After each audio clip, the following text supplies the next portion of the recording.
It's another one in the series of errors and things like this in doctrine.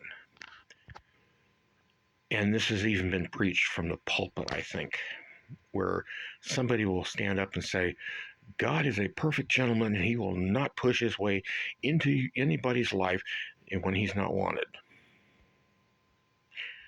This isn't borne out by Scripture. Let's look at the evidence, shall we? Moses at the burning bush. Moses, go talk to Pharaoh and say, let my people go. But Lord, I'm nobody. I can't speak properly. I stammer. Take Aaron with you. He can speak for you. But go and tell him to let my people go. But seriously, I am nobody. He's not going to listen to me. I don't speak very well.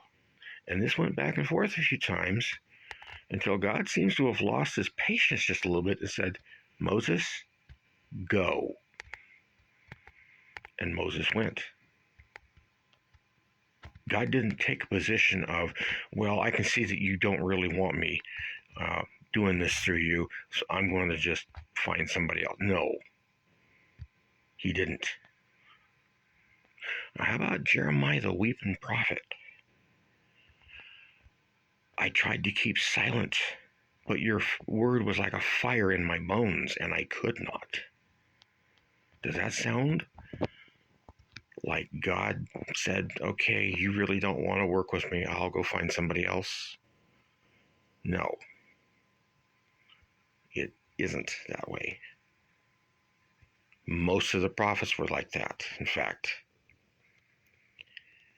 How about Paul, the apostle? To go and be with the Lord is far better, but it is more needful for your sake that I stay. God didn't give him a choice of whether he was going to stay or go home. Did he? No. But I know that there's a lot of Christians out there that would look at that and say, oh, he expressed a death wish. He's suicidal. We need to lock him up. And they would have if he appeared nowadays. No, he wasn't suicidal. He did have a death wish. Well, what's the difference? Death wish is desire. Suicidal is desire mixed with intent and or motivation. But maybe we shouldn't listen to Paul because he had a death wish, right? So how about we look at Jonah? God said, go to Nineveh, preach that I'm going to destroy that place. As far as I can tell, Jonah didn't even say, no, thank you. He just bolted.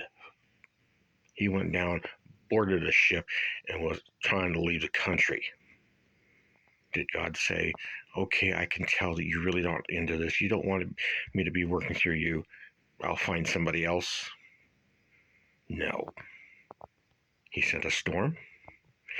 He prepared a great fish. And when the sailors figured out that they weren't going to get out of it alive with him on board, they tossed him overboard and the fish came and swallowed him. Jonah was presented with a choice. Obey, do as I say, or die. God didn't take no for an answer. Most of the prophets were not really given much of a choice either. They wound up killed. Some of them were given the choice, like Isaiah. But a lot of them were just like, God said go. So the next time somebody stands up and says that God is not going to force his way into your life,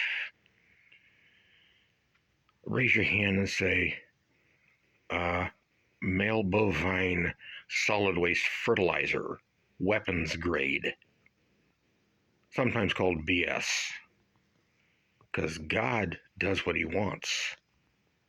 Book of Proverbs, many are the devices in a man's heart, but the Lord's will prevail. Basically, what they're doing is fulfilling a scripture. Professing themselves wise, they become fools. More food for thought.